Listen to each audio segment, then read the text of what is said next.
God will never fill what he has not formed. ದೇವರು ರೂಪಿಸಿದೆ structure ಮಾಡದೇ ಇರುವುದರಲ್ಲಿ ಆತನ ಕಾರ್ಯಗಳನ್ನ ಅವ್ರು ತುಂಬಿಸಕ್ಕೆ ಸಾಧ್ಯವಿಲ್ಲ. ಅವ್ರು ಮಾಡಲ್ಲ ಅಂತ ಹೇಳ್ತಾ ಇಲ್ಲ, ಫಿಟ್ ಆಗಲ್ಲ ಅಂತ ಹೇಳ್ತಾ ಇದ್ದಾರೆ. ಲೆಟ್ ಮಿ ಗಿವ್ ಎಸ್ನ ಕಿಂಡರ್ ಜಾಯ್ ಶೇಪ್ ನೋಡಿದಿರಾ? ಕಿಂಡರ್ ಜಾಯ್ ಚಾಕ್ಲೇಟ್ ಹೆಂಗಿದೆ, ಯಾವ ಶೇಪ್ ಅಲ್ಲಿ ಇದೆ? ಈಗ ಅದ್ರಲ್ಲಿ ಹೋಗ್ಬಿಟ್ಟು ಸ್ಕ್ವೇರ್ ಬಾಕ್ಸ್ ಕೊಟ್ಬಿಟ್ಟು ಇಡಿ ಅಂದ್ರೆ ಆಗುತ್ತಾ? ಎಸ್ಗೆ ಅರ್ಥ ಆಗ್ತಾ ಇದೆ? ನಿಮ್ಮ ಹತ್ರ ಒಂದು ಇದೆ ಅಂದ್ರೆ ಅದನ್ನ ಹಿಡ್ಕೊಳ್ಳುವ ರೂಪ ಕೂಡ ಕರೆಕ್ಟ್ ಆಗಿ ಅದಕ್ಕೆ ಫಿಟ್ ಆಗುವಂತ ಇರಬೇಕು. ಇದು ನಾನು ಯಾವುದ್ರ ಬಗ್ಗೆ ಮಾತಾಡ್ತಾ ಇದ್ದೀನಿ ಅಂದ್ರೆ, ನಿಮಗಿರುವ ಆಸೆಗಳು, ನಿಮಗಿರುವ ಕಮಿಟ್ಮೆಂಟ್ಗಳು, ನೀವಿರುವ ಪರಿಸ್ಥಿತಿಗಳು ಯಾಕೆ ನಿಮಗೆ ಬಿಡುಗಡೆ ಆಗ್ತಾ ಇಲ್ಲ ಅಂದ್ರೆ, ನೀವು ಫಸ್ಟ್ ಆಫ್ ಆಲ್ ನೀವು ಮಾಡಿದ ಸ್ಟ್ರಕ್ಚರ್ ದೇವರಿಂದ ಉಂಟಾದದೇ ಅಲ್ಲ. ದೇವರಿಂದ ಉಂಟಾದ ಸ್ಟ್ರಕ್ಚರ್ ಆಗಿದ್ರೆ ಅವರು ಅದನ್ನ ಸುಲಭವಾಗಿ ತುಂಬಿಸಿ ಅದರ ಮಹಿಮೆಯನ್ನು ನೀವು ಅನುಭವಿಸಲಾಗಿರ್ತೀರಾ. ಎಷ್ಟು ಅರ್ಥ ಆಗ್ತಾ ಇದೆ? God cannot fill what he has not designed. ದೇವರ ರೂಪದಲ್ಲಿ ದೇವರು ಸೃಷ್ಟಿಸದೇ ಇರೋದ್ರಲ್ಲಿ ದೇವರ ಆತ್ಮವನ್ನು, ಜೀವ ಶ್ವಾಸವನ್ನು ಯೇಸು ಕೂಡ ಒಳಗಡೆ ಹೋಗಿ ವಾಸ ಮಾಡಕ್ಕೆ ಆಗುವುದಿಲ್ಲ.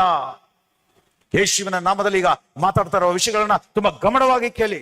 ದೇವರ ವಾಕ್ಯ ನಿಮ್ಮನ್ನು ಮಾನಸಾಂತರ ಪಡಿಸಲಿ.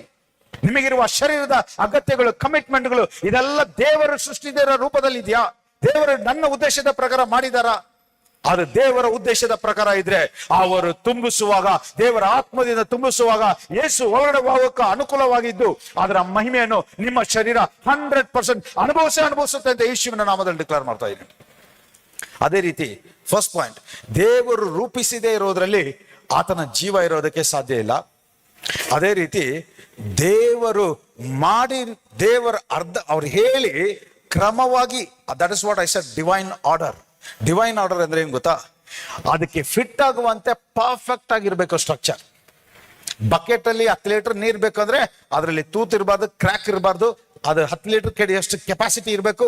ಆವಾಗ ಮಾತ್ರನೇ 10 ಲೀಟರ್ ನೀರು ಸುರಿಸಕ್ ಸಾಧ್ಯ. ಹಾಗಾದ್ರೆ ಏನರ್ಥ?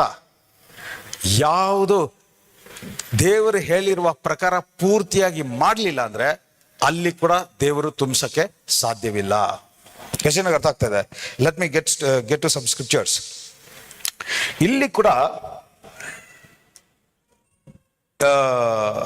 ಎಸೆಕಿಯಲ್ಗೆ ಹೇಳ್ತಾರೆ, ನೀನ್ ಪ್ರವಾದಿಸು. ಅವನು ಪ್ರವಾದಿಸಿದಾಗ ಏನಾಯ್ತು? ಎಸೆಕಿಯಲ್ 37:5-6 ಅಲ್ಲಿ ಅದಕ್ಕೆ ನರ ಉಂಟಾಗ್ಲಿ, ಚರ್ಮ ಉಂಟಾಗ್ಲಿ, ಮಾಂಸ ಉಂಟಾಗ್ಲಿ ಅಂತ ಹೇಳಿ ಎಲ್ಲ ಉಂಟಾಯ್ತು. ಆದ್ರೆ ಏನು ಉಂಟಾಗಿಲ್ಲ? ಜೀವ ಉಂಟಾಗಿಲ್ಲ. Because it is in God's design. God's design ಅಲ್ಲಿ ಏನು? It is always 2 step process. ಬರ್ತೀನಿ ಯಾಕೆ ಆತರ ಅಂತ. ನೀವು ದೇವರ ಬಳಿಯಲ್ಲಿ ಬೇಡುವಾಗ, ದೇವರ ಮೂಲಕ ಮಾಡುವಾಗ, ಶರೀರ ಪ್ರಕಾರವಾಗಿ ಕಾಣುವ ವಸ್ತುಗಳನ್ನು ರೂಪಿಸುವಾಗ ಸ್ಟ್ರಕ್ಚರ್ ಮಾತ್ರನೇ ಬಿಲ್ಡ್ ಮಾಡ್ತಾ ಇದ್ದೀರಾ. ಅಂಡರ್ಸ್ಟ್ಯಾಂಡ್, ಸ್ಟ್ರಕ್ಚರ್ ಕೂಡ ಬಹಳ ಮುಖ್ಯವಾಗಿದೆ. ಆ ಸ್ಟ್ರಕ್ಚರ್, ಆ ಶೇಪ್, ಆ ರೂಪ, ಆ ಸೃಷ್ಟಿ ಅದು ದೇವರ ಕಾರ್ಯಗಳನ್ನ ತುಂಬಿಸುವ ರೀತಿಯಲ್ಲಿ ಕ್ರಮವಾಗಿ ಸರಿಯಾಗಿ ಇರಬೇಕು. ಯಾವಾಗ ಎಸೆಕಿಯಲ್ ಪ್ರವಾದಿ ಮಾಡ್ತಾ ಇದ್ದಾನೆ, ಸ್ಟ್ರಕ್ಚರ್ ಮಾತ್ರ ಕರೆಕ್ಟ್ ಆಗಿ ರೈಸ್ ಆಗ್ಬಿಟ್ಟಿದೆ, ಆದ್ರೆ ಜೀವ ಇಲ್ಲ. ಇವತ್ತು ಮೆಜಾರಿಟಿ ಆಫ್ ಅಸ್, ನಾವು ಅನೇಕರು ಇವತ್ತು ಇಕ್ಕಟ್ಟಾದ ಸಮಸ್ಯೆದಲ್ಲಿ ಸಕ್ಸಸ್ಫುಲ್ ಆಗಿ ಇಲ್ಲದೆ ಇರೋದಕ್ಕೆ ಕಾರಣ ಸ್ಟ್ರಕ್ಚರ್, ದೇವರು ಮಾಡಿದ ಸ್ಟ್ರಕ್ಚರ್ ಇಲ್ಲ. ದೇವರು ಮಾಡಿದ ಸ್ಟ್ರಕ್ಚರ್ ಇದ್ರು ದೇವರು ತುಂಬಿಸೋದಕ್ಕೆ ನೀವು ಹೇಗೆ ಅಂತ ನೀವು ಗೊತ್ತಿಲ್ಲ. ಇಲ್ಲ ತುಂಬಿಸಿದ್ರು ಅದು ಹಿಡ್ಕೊಳ್ಳುವಂತೆ ಅದರ ಶೇಪ್ ಇಲ್ಲ. ಇದರಿಂದಾನೇ ನೀವು ಪರಿಪೂರ್ಣವಾದ ಜೀವಿತವನ್ನು ಅನುಭವಿಸಕ್ಕಾಗ್ತಾ ಇಲ್ಲ. 9ನೇ ವಾಕ್ಯ ಓದಿ, ಎಸೆಕಿಯಲ್ 37:9. ಎದ್ದು ನಿಂತಿತ್ತು ಅಂತೆ. ಎಲ್ಲಿ ತನಕ ನೀವು ರೂಪವನ್ನು ಕೊಡ್ತಾ ಇದ್ದೀರೋ, ರೂಪವನ್ನು ಕೊಡೋ ತನಕ ಯಾವ ಪ್ರಯೋಜನವೂ ಇಲ್ಲ. ಯಾಕಂದ್ರೆ ಅದಕ್ಕೆ ಜೀವ ಇಲ್ಲ. ಅದಕ್ಕೆ ದೇವರು ಹೇಳ್ತಾ ಇದ್ದಾರೆ ಎಸೆಕಿಯಲ್ಗೆ, ಮತ್ತೆ ನೀನು ಶ್ವಾಸಕ್ಕೆ ನೀನು ಪ್ರವಾದಿಸು, ಶ್ವಾಸಕ್ಕೆ ನೀನು ನುಡಿ. ಅದು ಯಾವ ರೀತಿ ಹೇಳ್ತಾ ಇದ್ದಾನೆ? Come from winds, come from all 4 directions, north ಇಂದ, ಸೌತ್ ಇಂದ, ಈಸ್ಟ್ ಇಂದ, ವೆಸ್ಟ್ ಇಂದ, ಎಲ್ಲ ಕಡೆ ಬಂದು ತುಂಬಿಸು. ಹಾಗಾದ್ರೆ ಏನರ್ಥ?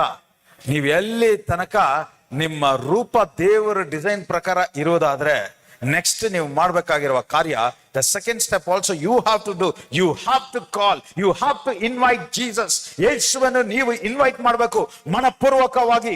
ಅಪ್ಪ ನೀನು ಒಳಗಡೆ ಬಾ, ನೀನು ಜೀವ ಒಳಗಡೆ ಬಂದ್ರೆ ಮಾತ್ರನೇ ಇದಕ್ಕೆ ಜೀವ ಉಂಟಾಗಕ್ಕೆ ಸಾಧ್ಯ, ಇದು ಕ್ರಮವಾಗಿರಕ್ಕೆ ಸಾಧ್ಯ, ಇದರ ಉದ್ದೇಶವನ್ನು ನೆರವೇರಿಸಕ್ಕೆ ಸಾಧ್ಯ, ಇದು ಫಲ ಕೊಡಕ್ಕೆ ಸಾಧ್ಯ, ಇದು ಲಾಭವಾಗಿರಕ್ಕೆ ಸಾಧ್ಯ, ಇದು ಸಮಾಧಾನ ಉಂಟಾಗಕ್ಕೆ ಸಾಧ್ಯ, ಇದು ಶಾಂತಿ ಉಂಟು ಮಾಡಕ್ಕೆ ಸಾಧ್ಯ, ಇದು ಪರಿಪೂರ್ಣವಾಗಿರಕ್ಕೆ ಸಾಧ್ಯ. ಯೇಸುವಿನ ನಾಮದಲ್ಲಿ ಈಗ ಕೂಡ ಈ ವಾಕ್ಯ ಈಗ ನಿಮ್ಮಲ್ಲಿ ಒಬ್ಬೊಬ್ಬರಿಗೂ ಬರುವಾಗ ಅರ್ಥ ಮಾಡ್ಕೊಳ್ಳಿ. ನಿಮ್ಮ ರೂಪ ಕರೆಕ್ಟ್ ಆಗಿದ್ಯಾ? ನಿಮ್ಮ ಸ್ಟ್ರಕ್ಚರ್ ಕರೆಕ್ಟ್ ಆಗಿದ್ಯಾ? What is that structure? ಅದಕ್ಕೆ ಸಪರೇಟ್ ಆಗಿ ಬರ್ತೀನಿ. ತುಂಬಾ ಗಮನದಿಂದ ಕೇಳಿ ಏನು ಹೇಳ್ತಾ ಇದ್ದೀನಿ ಅಂತ. ಯೇಸುವಿನ ನಾಮದಲ್ಲಿ ಈ 2 ಸ್ಟೆಪ್ ಪ್ರಾಸೆಸ್ ಏನ್ ತೋರಿಸ್ತಾ ಇದೆ ಅಂದ್ರೆ, ಈ ಸ್ಟ್ರಕ್ಚರ್ ಅನ್ನೋದು ಮನುಷ್ಯ, ಜೀವಶ್ವಾಸವಾಗಿರುವ ಯೇಸು ಅನ್ನೋದು spirit, the body and the spirit, ದೇಹವು ಆತ್ಮವು ಒಂದು ಸೇರುವಾಗಲೇ ಬದುಕುವ ಪ್ರಾಣಿ ಆದ. ಹಾಗಾದ್ರೆ ಬಾಡಿ ಆಗಿರೋ ತನಕ ಅದು ಶವ, ಆತ್ಮವಾಗಿರುವ ತನಕ ಅದು ಆತ್ಮ ಕಾಣದೇ ಇರುವುದು, ಅದರ ಮಹಿಮೆ ಪ್ರಕಟವಾಗುವುದಿಲ್ಲ. ಆದ್ರೆ ಕಾಣದೇ ಇರುವ ಆತ್ಮ ಕಾಣುವ ಶರೀರದಲ್ಲಿ ಒಂದಾಗುವಾಗ ಮಾತ್ರನೇ ಅದು ಜೀವ ಉಂಟಾಗ ಸಾಧ್ಯ. ಹಲ್ಲೆಲೂಯ. ಇದಕ್ಕೆ Jesus, I and the father are one, ನಾನು ನನ್ನ ತಂದೆ ಒಂದೇ ಅಂದ್ರೆ ಏನರ್ಥ? ಸಿಂಪಲ್ ಆಗಿ ಹೇಳ್ತಾ ಇದ್ದಾರೆ, ಅವರಿಂದ ಬಂದವನು, ಅದರಿಂದ ಅವರು ಕಾಣದೇ ಇರುವ ರೂಪದಲ್ಲಿ ಅವರ ಸ್ವಭಾವ, ಅವರ ಪವರ್, ಅವರ ಸಾಮರ್ಥ್ಯ, ಅವರ ಬಲ, ಅವರ ಇನ್ಹೆರಿಟೆನ್ಸ್ ಏನೆಲ್ಲ ಇದೆಯೋ ಅದನ್ನ ಕಾಣುವ ರೂಪದಲ್ಲಿ ಪ್ರಕಟಿಸುವ ಹಾಗೆ ನಿಂತಿದ್ದೀನಿ. ಆದ್ರಿಂದ ನೀವು ನನ್ನನ್ನು ನೋಡಿದ್ರೆ ತಂದೆನ ನೋಡ್ದಂಗೆ. ಹಲ್ಲೆಲೂಯ. ಪವಿತ್ರಾತ್ಮನ ಹೇಳ್ತಾ ಇದ್ದಾನೆ, ಪವಿತ್ರಾತ್ಮನ ಎಂತವರಾಗಿದೆ ಅಂದ್ರೆ, ನಾನೇ ಕ್ರಿಸ್ತನಲ್ಲಿ ಇದ್ದು ಕಾರ್ಯಗಳನ್ನು ನೆರವೇರಿಸುವ ಆತ ಆಗಿದ್ದಾನೆ. ಹಲ್ಲೆಲೂಯ. ಸೊ ಇನ್ನೊಂದು ರೀತಿಯಲ್ಲಿ ಹೇಳ್ಬೇಕಾದ್ರೆ, ಕ್ರಿಸ್ತನು ದೇವರ, ಕಾಣದೇ ಇರುವ ದೇವರನ್ನು ಕಾಣುವ ರೂಪದಲ್ಲಿ ಪ್ರಕಟಿಸುವರು. ಪವಿತ್ರಾತ್ಮನು ಯಾರು ಅಂದ್ರೆ, ಕಾಣದೇ ಇರುವ ರೂಪದಲ್ಲಿ ಇರುವವರು ಕಾಣುವ ರೂಪದಲ್ಲಿ ಯೇಸುವಲ್ಲಿ ಪ್ರಕಟಪಡಿಸುವವರು. ಜನಕ್ಕೆ ಅರ್ಥ ಆಗ್ತಾ ಇದೆ? ಕನ್ಫ್ಯೂಸ್ ಆಗ್ತಾ ಇದೆ. ಕಾಣದೇ ಇರುವ ದೇವರನ್ನು, ತಂದೆಯನ್ನು ಕಾಣುವ ರೂಪದಲ್ಲಿ ಪ್ರಕಟಪಡಿಸ್ತಾ ಇದ್ದಾರೆ ಯೇಸು ಕ್ರಿಸ್ತನು. ಪವಿತ್ರಾತ್ಮನ ಯಾರಂದ್ರೆ, ಕಾಣದೇ ಇರುವ ರೂಪದಲ್ಲಿ ಇರುವವರು ಕಾಣುವ ರೂಪದಲ್ಲಿ ಯೇಸುವಿನ ಮೂಲಕ ಕ್ರಿಯೆಗಳಲ್ಲಿ ತೋರಿಸುವನು. ಜನಕ್ಕೆ ಅರ್ಥ ಆಯ್ತು? ಸೊ ಹಾಗಾದ್ರೆ ತಂದೆ, ಕುಮಾರ, ಪವಿತ್ರಾತ್ಮನು ಅವರು ಮೂವರು ಎಲ್ಲ ಒಂದೇ ಉದ್ದೇಶಕ್ಕೋಸ್ಕರ, ಒಂದೇ ಗುರಿಯಾಗಿ, ಒಂದೇ ಗೋಲ್, ಒಂದೇ ಆಂಬಿಷನ್ ಇಂದ ಅವರ ಉದ್ದೇಶವನ್ನು ನೆರವೇರಿರುವುದನ್ನ ನಮ್ಮ ಶರೀರದಲ್ಲಿ, ನಮ್ಮ ದೇಹದಲ್ಲಿ ಪ್ರಕಟವಾಗುವಂತೆ ಪವಿತ್ರಾತ್ಮನು, the Holy Spirit, the Spirit of Christ, the Spirit of Son, the Spirit of God, ಎಲ್ಲ ಒಬ್ಬರೇ. He is manifesting in us. ಅವರು ನಮ್ಮಲ್ಲಿ ಅದನ್ನ ಪ್ರಕಟಿಸಿ ನಮ್ಮಲ್ಲಿ ನಾವು ಅನುಭವಿಸುವಾಗ ಮಾತ್ರನೇ ದೇವರ ನಮ್ಮ ಮಹಿಮೆ ಪಡೋದು. ಹಾಗಾದ್ರೆ ಅರ್ಥ ಮಾಡ್ಕೊಳ್ಳಿ, ನಾವು ಇಂಥ ಸತ್ಯವನ್ನು ಕೇಳ್ತಾ ಇರೋದು ಒಂದು ಮಾಹಿತಿಗೋಸ್ಕರ ಅಲ್ಲ, ವಿಷಯ ತಿಳ್ಕೊಳ್ಳೋಕೋಸ್ಕರ ಅಲ್ಲ. ನಮ್ಮಲ್ಲಿ ಅದು ಅನುಭವವಾಗಬೇಕು, ನಮ್ಮ ಶರೀರ ಅನುಭವಿಸ್ಬೇಕು, ನಮ್ಮ ಶರೀರದಲ್ಲಿ ಆ ಮಹಿಮೆ ಪ್ರಕಾಶಮಾನವಾಗಿ ಹೊಳೆಯಬೇಕು, ಆ ನಮ್ಮ ಶರೀರ ಸಾಕ್ಷಿಯಾಗಿರ್ಬೇಕು. ಇದೇ ದೇವರ ನಾಮವನ್ನು ಮಹಿಮೆ ಪಡಿಸೋದು. ಈ ಕಾರ್ಯವನ್ನು ನೋಡಿನೇ ದೇವರು ಕೊಂಡಾಡುವುದು. ಹಾಗಾದ್ರೆ life of Christ has to be experiential, not theoretical. Yesu ಕ್ರಿಸ್ತನಲ್ಲಿರುವ ಆ ಜೀವನ ನೀವು ಅದಕ್ಕೆ ಪ್ರಾಕ್ಟಿಕಲ್ ಆಗಿ ಅನುಭವಿಸುವ ಜೀವನವಾಗಿರ್ಬೇಕು. ಇವತ್ತು ಹೇಳ್ತಾ ಇದ್ದೀನಿ, ಪದೇ ಪದೇ ಸಭೆಗೆ ಬಂದು ಪದೇ ಪದೇ ವಾರ ಹೊಸ ಸತ್ಯವನ್ನು ಕೇಳಿ, ಆದ್ರೆ ನಿಮ್ಮ ಜೀವಿತದಲ್ಲಿ ಮಾತ್ರ ಯಾವ ಬದಲಾವಣೆ ಇಲ್ಲ ಅಂತ ಹೇಳಿದ್ರೆ ಸ್ಟ್ರಕ್ಚರೇ ಸರಿಯಾಗಿಲ್ಲ ಅಂತ ಅರ್ಥ. ಯಾಕಂದ್ರೆ ಸ್ಟ್ರಕ್ಚರ್ ಸರಿಯಾಗಿದ್ರೆ, ಸ್ಟ್ರಕ್ಚರ್ ಅನುಕೂಲವಾಗಿದ್ರೆ ಜೀವ ಶ್ವಾಸ ಎಂಬುವ ಯೇಸು ಒಳಗಡೆ ಬಂದೇ ಬರ್ತಾರೆ, ಅಲ್ಲಿ ಪ್ರಕಟ ಆಗೇ ಆಗುತ್ತೆ. ಸೊ ಹಾಗಾದ್ರೆ ಫಸ್ಟ್ ಸ್ಟ್ರಕ್ಚರ್ ಕರೆಕ್ಟ್ ಆಗಿದೆಯಾ? ದೇವರು ಯಾವುದನ್ನು ತುಂಬಿಸೋದಕ್ಕೋಸ್ಕರ ಸ್ಟ್ರಕ್ಚರ್ ನ ಮಾಡಿಟ್ಟಿದ್ದಾರೆ. ಎಷ್ಟು ಜನಕ್ಕೆ ಅರ್ಥ ಆಗ್ತಾ ಇದೆ? ಸಿ ಇನ್ ಜಾನ್ 20:21-22 ಓದಿ. ಇಲ್ಲಿ 2 ವಾಕ್ಯದಲ್ಲಿ ಇಲ್ಲೂ ಸ್ಟೆಪ್ 1 ಸ್ಟೆಪ್ 2 ನೋಡ್ಬೋದು. ಸ್ಟೆಪ್ 1 ನಲ್ಲಿ ಏನ್ ಹೇಳ್ತಾ ಇದ್ದಾರೆ? ಯೇಸು ಅವರಿಗೆ, ನಿಮಗೆ ಸಮಾಧಾನವಾಗಲಿ ಎಂದು ತಿರುಗಿ ಹೇಳಿ. ಫಸ್ಟ್ ಸ್ಟೆಪ್, ನನ್ನನ್ನು ಕಳಿಸಿಕೊಟ್ಟ ಹಾಗೆ ನಾನು ನಿಮ್ಮನ್ನು ಕಳಿಸಿಕೊಡುತ್ತೇನೆ ಅಂದನು. ಇದನ್ನ ಹೇಳಿ ಅವರ ಮೇಲೆ ಊದಿ ಅವರಿಗೆ ಪವಿತ್ರಾತ್ಮನನ್ನು ಸ್ವೀಕರಿಸಿರಿ ಅಂದನು. Second step. ಈಗ ಇವರು ಈಗ ನಾನು ಹೇಳ್ತಾ ಇರುವಾಗಲ್ಲ, you should be able to map. First step ಏನು, ಸೆಕೆಂಡ್ ಸ್ಟೆಪ್ ಏನು, ಫಸ್ಟ್ ಸ್ಟೆಪ್ ಹೇಗೆ ರೂಪಿಸಿದ್ರು, ಸೆಕೆಂಡ್ ಸ್ಟೆಪ್ ಹೇಗೆ ತುಂಬಿಸಿದ್ರು ಅಂತ ನೀವೇ ಮ್ಯಾಪ್ ಮಾಡಬೇಕು. ಈಗ ಈ ಸ್ಥಳದಲ್ಲಿ ಕೂಡ ನೋಡಿ, ಹೇಗೆ ಡಿಸೈಪಲ್ಸ್ನ ಪವಿತ್ರ ಆತ್ಮನನ್ನು ಸ್ವೀಕರಿಸಿಕೊಳ್ಳಿ ಅಂತ ಸುಮ್ಮನೆ ಯಾರೋ ದಾರಿಯಲ್ಲಿ ಹೋಗೋವರ 4 ಜನ ಕರ್ಕೊಂಬಂದು ಓದಿಲ್ಲ. ಅವ್ರು ಯಾರಿಗೆ ಓದಿದ್ರು? ಡಿಸೈಪಲ್ಸ್ಗೆ ಓದಿದ್ರು. ಹಾಗಾದ್ರೆ ಏನರ್ಥ? ನಾನು ಪವಿತ್ರಾತ್ಮನನ್ನು ಓದಿದ್ರೆ ನಿನ್ನಲ್ಲಿ ತಂಗಬೇಕು, ಆ ಪವಿತ್ರಾತ್ಮನ ಮಹಿಮೆ ನಿನ್ನಲ್ಲಿ ಪ್ರಕಟವಾಗಬೇಕು, ಅದರ ಕಾರ್ಯ ನಿನ್ನಲ್ಲಿ ಕ್ರಿಯೆ ಬೇಕು ಅಂದ್ರೆ ಆ ಸ್ಟ್ರಕ್ಚರ್ ಪರ್ಫೆಕ್ಟ್ ಆಗಿರ್ಬೇಕು, ಈ ಪವಿತ್ರಾತ್ಮ ಹೊಂದಿಕೊಳ್ಳುವರಾಗಿರ್ಬೇಕು, ಆ ಪವಿತ್ರನ ಒಳಗಡೆ ಕ್ರಿಯೆ ಮಾಡುವ ರೀತಿಯಲ್ಲಿ ಇರ್ಬೇಕು. ಅದಕ್ಕೋಸ್ಕರನೇ ಯೇಸು ಶಿಷ್ಯರುಗಳನ್ನ ಆಯ್ಕೊಂಡು, ಶಿಷ್ಯರುಗಳು ಯಾರು? ದಿನನಿತ್ಯವೂ ಅವರ ವಾಕ್ಯವನ್ನೇ ಕೇಳ್ತಾ ಇದ್ರು, ಅವರ ಹಿಂದೆನೆ ಓಡಾಡ್ತಾ ಇದ್ರು, ಅವರು ಮಾಡಿದ ಅದ್ಭುತಗಳನ್ನು ಮಾಡ್ತಾ ಇದ್ರು, ಅವರ ಪ್ರಸನ್ನತೆಯಲ್ಲಿ ಇದ್ರು. ಈಗ ಏನಾಗಿದೆ? ಡಿಸೈಪಲ್ಸ್ ಅನ್ನುವ ಸ್ಟ್ರಕ್ಚರ್ ಪವಿತ್ರಾತ್ಮನ ಹೊಂದಿಕೊಳ್ಳುವ ರೂಪದಲ್ಲಿ ದೇವರಿಗೆ ಪ್ರಿಯವಾಗಿ, ದೇವರಿಗೆ ಯಾವ ರೀತಿ ಇರಬೇಕೋ ದೇವರ ಉದ್ದೇಶದ ಪ್ರಕಾರ ಆ ರೀತಿ ಇರೋದ್ರಿಂದಲೇ ಅವರು ಶಿಷ್ಯರುಗಳ ಸ್ಟ್ರಕ್ಚರ್ ಕರೆಕ್ಟ್ ಆಗಿದೆ, ಫಸ್ಟ್ ಸ್ಟೆಪ್ ರೆಡಿ ಆಗಿರೋದ್ರಿಂದ ಈಗ ಪವಿತ್ರಾತ್ಮನನ್ನು ಸ್ವೀಕರಿಸಿ ಅಂತ ಹೇಳಿ ಜೀವ ಸ್ವಾಸ್ಥ್ಯ ಓದ್ತಾ ಇದ್ದಾರೆ. ಇಲ್ಲಿ ಫಸ್ಟ್ ಪ್ರಿನ್ಸಿಪಲ್ ಏನ್ ಗೊತ್ತಾ? ಏನ್ ಹೇಳ್ತಾ ಇದಾರೆ? ಪೀಸ್ ಬಿ ವಿತ್ ಯು, ಸಮಾಧಾನ ನಿನ್ನಲ್ಲಿ ಇರಲಿ. ಅಂದ್ರೆ ಏನರ್ಥ? ಸ್ಟ್ರಕ್ಚರ್ ಸರಿಯಾಗಿ ಇರಲಿ, ಸ್ಟ್ರಕ್ಚರ್ ಡ್ಯಾಮೇಜ್ ಆಗಿರಬಾರ್ದು, ಸ್ಟ್ರಕ್ಚರ್ಗೆ ಯಾವ ವೇದನೆ ಇರಬಾರ್ದು, ಸ್ಟ್ರಕ್ಚರ್ ಪವಿತ್ರಾತ್ಮ ಹೊಂದಿಕೊಳ್ಳೋ ರೀತಿಯಲ್ಲಿ ಇರಬಾರ್ದು. ಸಮಾಧಾನ ಅನ್ನೋದೇನು? ಪೀಸ್ ಅನ್ನೋದು ಕಂಪ್ಲೀಷನ್, ಪೀಸ್ ಅನ್ನೋದು ಪರ್ಫೆಕ್ಷನ್. ನಿಮ್ಮಲ್ಲಿ ಏನೇನು ಸರಿ ಇಲ್ವೋ, ನಿಮಗೆ ಗೊತ್ತಿಲ್ಲದೆ ಯಾವ ಕಾರ್ಯ ತಪ್ಪಾಗಿ ನಡೀತಾ ಇದೆಯೋ, ಯಾವ ಕಾರಣದಿಂದ ನಡೀತಾ ಇದೆ ಅಂತ ನಿಮಗೆ ಗೊತ್ತಿಲ್ವೋ, ಅದೆಲ್ಲ ಇವತ್ತು ದೇವರು ವಾಕ್ಯದ ಮೂಲಕ ನಿಮ್ಮ ಪಾತ್ರೆಯನ್ನ ಎಲ್ಲ ಡೆಂಟ್ಗಳನ್ನ ಶೇಪ್ ಮಾಡಿ, ಎಲ್ಲ ತೂತುಗಳನ್ನ ಕ್ಲೋಸ್ ಮಾಡಿ, ಎಲ್ಲ ಕ್ರಮವಾಗಿ ಸರಿಯಾಗಿ ಇವಾಗ ಜೀವ ಶ್ವಾಸ ಎಂಬುವ ಯೇಸು ಹೊರಗಡೆ ಬಂದು ವಾಸ ಮಾಡಿ ನಿಮ್ಮಲ್ಲಿ ಬಲವಾಗಿ ಪ್ರಕಟವಾಗುವಂತ ಕಾರ್ಯ ನಡೀತಾ ಇದೆ ಅಂತ ಯೇಸುವಿನ ನಾಮದಲ್ಲಿ ಡಿಕ್ಲೇರ್ ಮಾಡ್ತಾ ಇದ್ದೀವಿ. Receive this in the mighty name of Jesus. ಯೇಸುವಿನ ನಾಮದಲ್ಲಿ ಜೀವ ಶ್ವಾಸ ಊದುವಾಗ ಹೊಸ ಜೀವ ಉಂಟಾಗ್ತಾ ಇದೆ, ಹೊಸ ಜೀವ ಉಂಟಾಗ್ತಾ. there is a new life being born. ಯೇಸುವಿನ ನಾಮದಲ್ಲಿ ಇದು ಯಾವ ರೀತಿ ಅಂದ್ರೆ, ನಿಮ್ಮ ಸ್ಟ್ರಕ್ಚರ್ ಕರೆಕ್ಟ್ ಆಗಿದೆ, ದೇವರು ತುಂಬಿಸಿದ್ದಾರೆ, ಆದ್ರೆ ಕೆಲಸ ಮಾಡ್ತಾ ಇಲ್ಲ. ಯಾಕೆ ಗೊತ್ತಾ? Take the example is light bulb ಚೆನ್ನಾಗಿದೆ, ಕರೆಕ್ಷನ್ ಕೊಟ್ಟಿದ್ದೀವಿ, ಕರೆಂಟು ಇದೆ, ಉರಿತಾ ಇಲ್ಲ ಅಂದ್ರೆ ಏನರ್ಥ? ಸ್ವಿಚ್ ಹಾಕಿಲ್ಲ ಅಂತ ಅರ್ಥ. ಎಲ್ಲ ಸರಿಯಾಗಿದೆ, ಸರಿಯಾಗಿರೋದು ಸ್ವಿಚ್ ಹಾಕಿ ಸ್ವಿಚ್ ಆನ್ ಮಾಡಬೇಕು. ಈ ಸ್ವಿಚ್ ಆನ್ ಮಾಡೋದು ಏನ್ ಗೊತ್ತಾ? The switch can be turned on only by that life Jesus. ಯೇಸುವೆ ಒಳಗಡೆ ಇದ್ದು ಅವರೇ ಆನ್ ಮಾಡಿದ್ರೆ ಮಾತ್ರನೇ ಪವಿತ್ರ ಆತ್ಮನು ಈ ಶರೀರದ ಮೂಲಕ ಪ್ರಕಟವಾಗಕ್ಕೆ ಸಾಧ್ಯ. ಒಂದು ಸತ್ಯ ಹೇಳ್ತೀನಿ, ತಿಳ್ಕೊಳ್ಳಿ. ನಿಮ್ಮ ಇಷ್ಟಕ್ಕೆ, ನಿಮ್ಮ ಆಸೆಗೆ ಒಬ್ಬರನ್ನ ಸ್ವಸ್ಥತೆ ಪಡಕ್ಕೆ ಸಾಧ್ಯವಿಲ್ಲ. ಆ ರೀತಿ ಇದ್ದಿದ್ರೆ ಇವತ್ತು ಹೀಲಿಂಗ್ ಇವಾಂಜಲಿಸ್ಟ್ಗೆಲ್ಲ ಎಲ್ಲ ಹಾಸ್ಪಿಟಲ್ಗೆ ಹೋಗ್ಬಿಟ್ಟು ಸ್ವಸ್ಥತೆ ಮಾಡಿ ಹಾಸ್ಪಿಟಲ್ ಮುಚ್ಚಿಬಿಡಬೇಕಾಯ್ತು. ಪವಿತ್ರಾತ್ಮನ ಒಬ್ಬ ಮನುಷ್ಯನ ಆಸೆಗೆ, ಇಚ್ಛೆಗೆ ಕಾರ್ಯ ಮಾಡೋನಲ್ಲ. ಪವಿತ್ರಾತ್ಮನು ಆ ಶರೀರಕ್ಕೆ ಉದ್ದೇಶದ ಪ್ರಕಾರ ಯೇಸು ಕ್ರಿಸ್ತನಲ್ಲಿ ಏನು ನೆರವೇರಿದೆಯೋ, ಯೇಸು ಕ್ರಿಸ್ತನ ಆ ಶರೀರಕ್ಕೆ ಏನು ಉದ್ದೇಶ ತಂದೆಯಾದ ದೇವರು ಡಿಸೈನ್ ಮಾಡಿದಾರೋ ಅದರಂತೆ ನಡೆಯೋದು. ಅದಕ್ಕೆ ನನ್ನ ಇಷ್ಟಕ್ಕೆ ನಾನು ಯಾರನ್ನೂ ಹೋಗಿ ಹೀಲ್ ಮಾಡಕ್ಕಾಗಲ್ಲ. ಆದ್ರೆ ಪವಿತ್ರಾತ್ಮನು ಆ ಒಳಗಡೆ ಇರುವ ಜೀವ ಶ್ವಾಸವಾಗಿರುವ ಯೇಸು ಅವರ ಉದ್ದೇಶದ ಪ್ರಕಾರ ಅವರು ಸ್ವಿಚ್ ಆನ್ ಮಾಡಿದ್ರೆ ಪವಿತ್ರಾತ್ಮನ ಬಲ ಅಲ್ಲಿ ಬಲವಾಗಿ ಪ್ರಕಟವಾಗಿ ಅಲ್ಲಿ ಸ್ವಸ್ಥತೆ, ಆರೋಗ್ಯ, ಬಿಡುಗಡೆ, ಜಯ ಎಲ್ಲ ಪ್ರಕಟವಾಗುವುದು. ಯೇಸುವಿನ ನಾಮದಲ್ಲಿ ಈಗ ಕೂಡ ಡಿಕ್ಲೇರ್ ಮಾಡ್ತಾ ಇದ್ದೀನಿ. ಇಲ್ಲಿ ಕೂತಿರುವ ಒಬ್ಬೊಬ್ಬರು, ಆನ್ಲೈನ್ ಅಲ್ಲಿ ಕೇಳ್ತಾ ಇರುವ ಒಬ್ಬೊಬ್ಬರು, ಗೂಗಲ್ ಮೀಟ್ ಅಲ್ಲಿ ಇರುವ ಒಬ್ಬೊಬ್ಬರು, ಯೇಸುವಿನ ನಾಮದಲ್ಲಿ ಈಗ ನಿಮ್ಮ ಸ್ಟ್ರಕ್ಚರ್ ಕ್ರಮವಾಗಿ ಸರಿಯಾಗಿ ಎಲ್ಲ ದೇವರು ಜೀವ ಶ್ವಾಸ ಎಂಬುವ ಯೇಸು ಬಂದು ವಾಸ ಮಾಡುವ ಹಾಗೆ ಎಲ್ಲ ಅನುಕೂಲವಾಗಿ ಕ್ರಮವಾಗಿ ಸರಿಯಾಗಿದೆ ಅಂತ ಯೇಸುವಿನ ನಾಮದಲ್ಲಿ ಡಿಕ್ಲೇರ್ ಮಾಡ್ತಾ ಇದ್ದೀನಿ.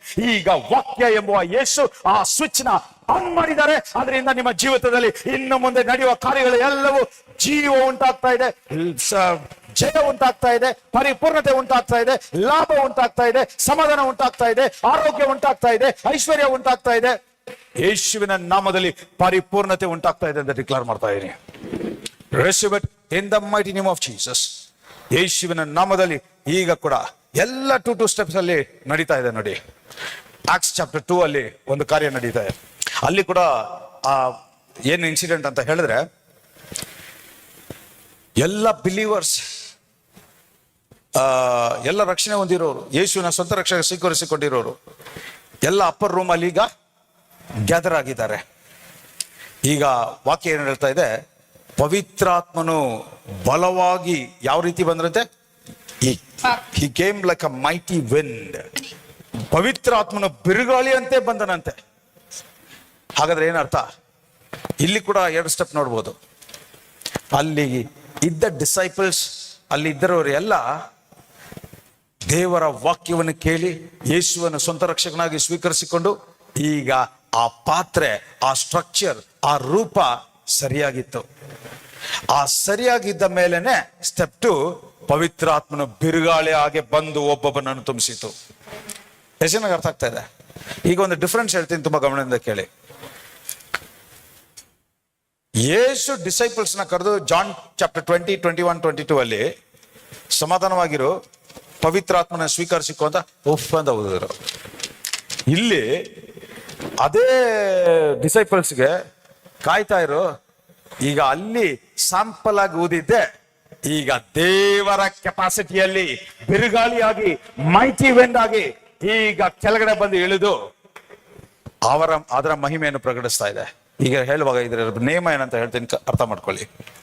ಯಾವಾಗೆಲ್ಲ ನೀವು ಅಲ್ಲಿ ಉಫ್ ಅಂತ ಜಾನ್ 20 ಊದಿದ್ದು, ಪವಿತ್ರಾತ್ಮನ ನಿಮ್ಮಲ್ಲಿ ಬಂದು ನಿಮ್ಮನ್ನು ರೂಪಾಂತರ ಮಾಡುವುದಕ್ಕೋಸ್ಕರ, ದೇವರ ಸಾಮರ್ಥ್ಯ, ದೇವರ ಬಲವನ್ನು ಹೊಂದಿಕೊಳ್ಳೋಕೋಸ್ಕರ.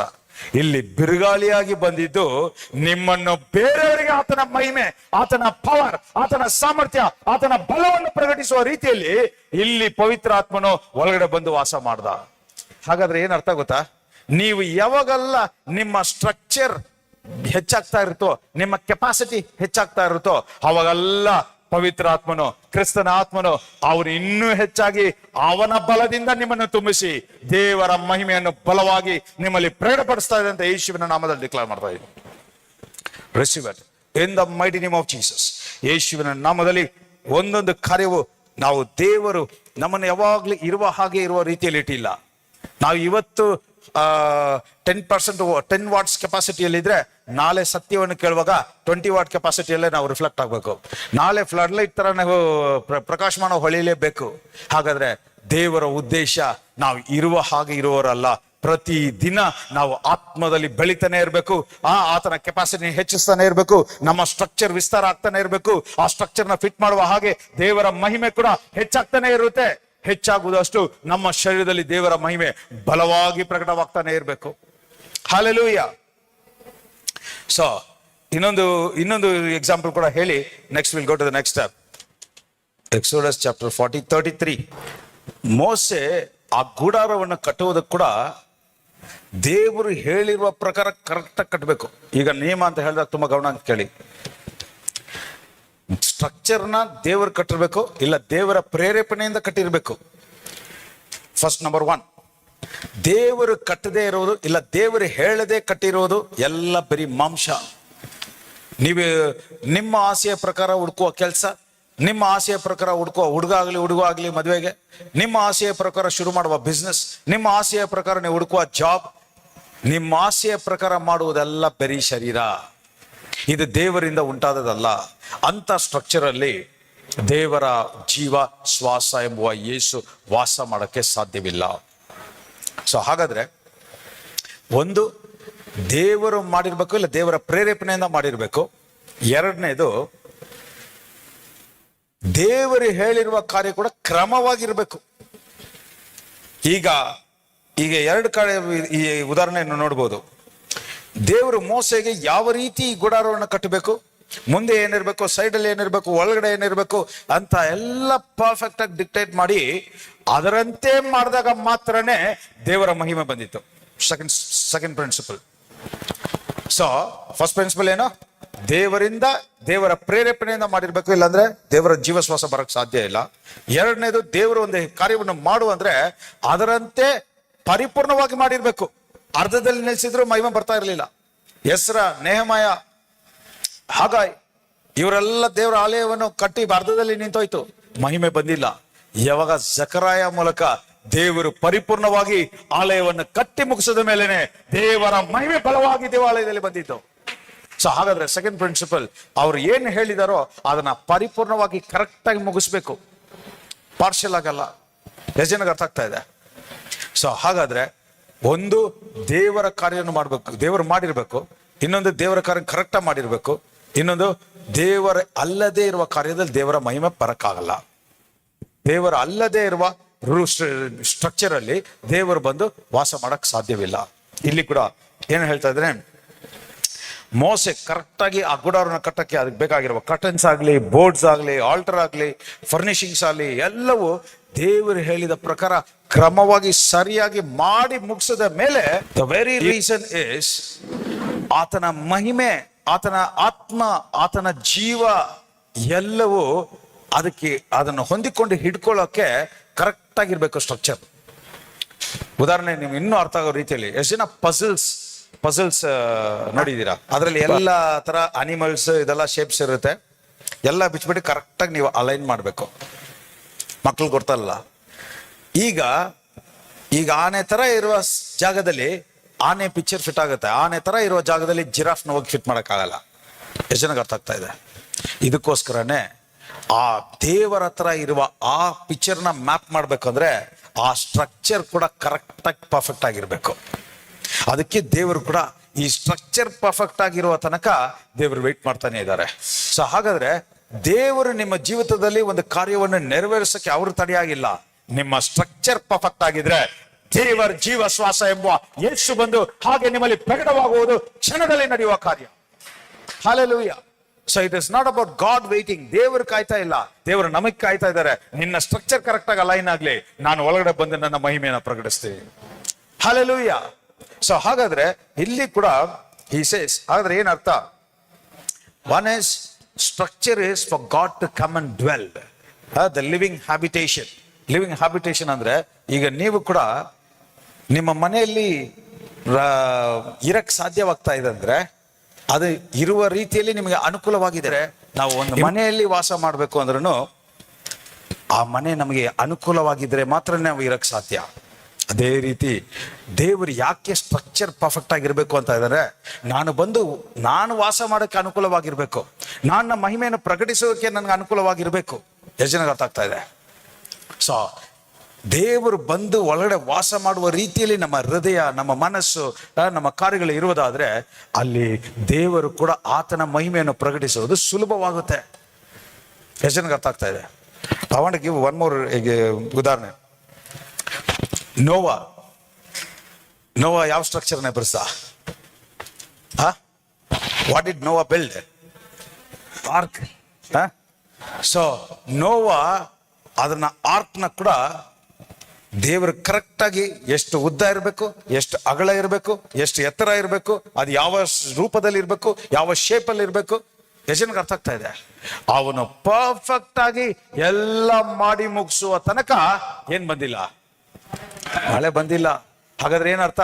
ಇದು ಯಾವ್ದನ್ನ ತೋರಿಸ್ತಾ ಇದೆ ಅಂದ್ರೆ, ದೇವರ ಉದ್ದೇಶದ ಪ್ರಕಾರ ಸ್ಟ್ರಕ್ಚರ್ ಕರೆಕ್ಟ್ ಆಗಿದ್ದ ಮೇಲೆನೆ ಜೀವ ಶ್ವಾಸ ಎಂಬುವ ಯೇಸು ಮಳೆಯಾಗಿ ಪ್ರಕಟವಾದರು. Yes, it is the manifestation of Jesus. ನಿಮಗೆ ಏನಾಗ್ಬೇಕೋ ಅದುವಾಗವೇ ಯೇಸು ಪ್ರಕಟವಾಗುವ ಕಾರ್ಯ.